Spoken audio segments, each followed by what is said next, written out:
Hello everyone, நான் தான் உங்கள் அசார். இன்னைக்கு பார்த்தீங்கன்னா இந்த வீடியோ பாருங்களேன். I'm going to ask you to solve this riddle. There's a father and his son. They were in a car accident. The father died. The son was taken to the hospital.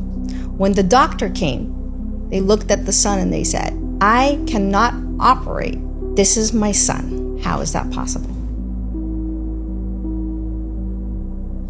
The doctor is the father? But the father died in the... He might be his biological. A biological father?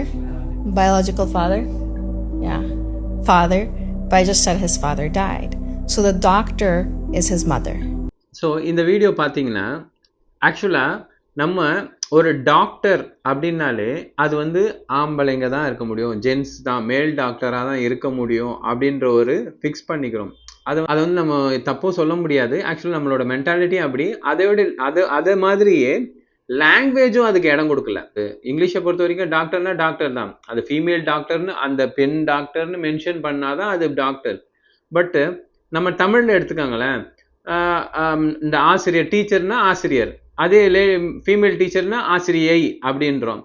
அதே மாதிரி மருத்துவர் அப்படின்னா ஆண் மருத்துவரும் சொல்கிறோம், பெண்ணுக்கும் பெண் மருத்துவர் தான் சொல்கிறோம். இல்லாட்டி நம்ம மருத்துவச்சி அப்படி சொல்கிறோம். பட் மருத்துவச்சின்ற வார்த்தை அதிகமாக புழக்கத்தில் இல்லை. ஸோ அதுதான் அந்த லாங்குவேஜும் என்ன சொல்கிறது, ஒரு பெண்ணியத்துக்கு ஒரு இம்பார்ட்டன்ஸ் கொடுக்கணும். அந்த மாதிரி ஒரு லாங்குவேஜும் கிரியேட் பண்ணாதான் நம்மளுக்கு வந்து அது ஒரு ஈஸியாக இருக்கும். ஸோ இந்த வீடியோவில் பார்த்தீங்கன்னா அந்த குவிஸே வந்து ரொம்ப கன்ஃபியூஷனாக இருக்குது. அந்த விடுகதையே கன்ஃபியூஷனாக இருக்குது. ஒரு லாங்குவேஜ் எந்த அளவுக்கு கன்ஃபியூஷனை ஏற்படுத்துது, அது எந்த அளவுக்கு ட்விஸ்ட் ஏற்படுத்துதுன்றதை நம்ம இதில் பார்க்க முடியுது. ஆக்சுவலாக தமிழில் அந்த மாதிரி இருக்குது. அதான் நம்ம ஆல்ரெடி பார்த்தது தான், ஆசிரியர், ஆசிரியை, மாணவர்கள், மாணவிகள் அப்படின்லாம் இருக்குது. பட் இங்கிலீஷை எடுத்துட்டிங்கன்னா பிளைனாக ஸ்டூடெண்ட்ஸ், அவ்வளோதான். டீச்சர்னா டீச்சர்ஸ், ப்ரொஃபஸர்னா ப்ரொஃபஸர்ஸ். ஸோ இந்த மாதிரி. ஸோ அதே மாதிரி நீங்கள் ஜெர்மனில் பார்த்தீங்கன்னாலும் அதே மாதிரி தான். டாக்டர்னா ஆர்ட்ஸ்ட்டு சொல்லுவாங்க மேல் டாக்டருக்கு.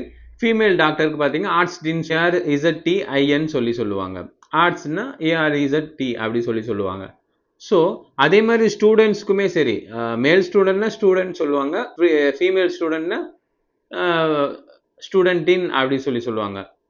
ஸோ இந்த மாதிரி ஒரு லாங்குவேஜ் வந்து ஒரு ப்ரொஃபஷனையும் சரி ஆண் பெண் பேதம் பார்க்காம இருக்கணும் அப்படின்றது வந்து என்னோட ஆசை. ஸோ அது தமிழில் இருக்குது, நம்ம ஆல்ரெடி மென்ஷன் பண்ண மாதிரி தான். அதே மாதிரி ஜெர்மன்லேயும் இருக்குது. ஆக்சுவலாக இந்த ரெண்டு லாங்குவேஜுக்கும் எனக்கு ரொம்ப கொஞ்சம் ஒத்து போகிற மாதிரி சில விஷயங்கள் இருக்குது.